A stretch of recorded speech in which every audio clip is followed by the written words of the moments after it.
Ang kaligtasan natin, ipaliwanag ko lang sa iyo, ay nasa 4 na P.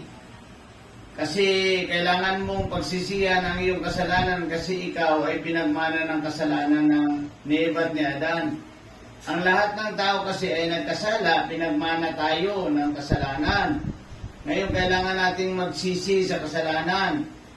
At tatalikuran natin yung kasalanan na yon at tatanggapin natin ang namatay sa krus, si Kristo, para papapasukin natin na sa ating puso para magkaroon tayo ng kaligtasan.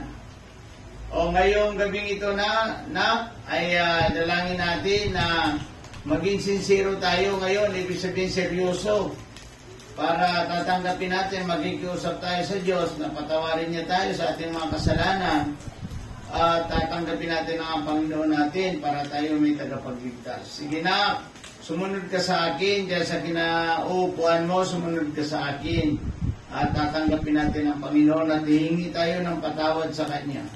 O anak, sumunod ka. Panginoong Jesus, ako po ay isang taong makasalanan. Ako po ay nagsisisi sa aking kasalanan.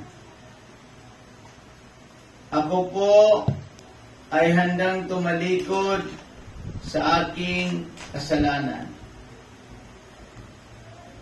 Ako po, Sinas, binubuksan ko po ang aking puso at inaanyayahan kita, Panginoong Jesucristo, na pumasok ka sa aking puso bilang Panginoon ko at tagapagligtas ng aking buhay.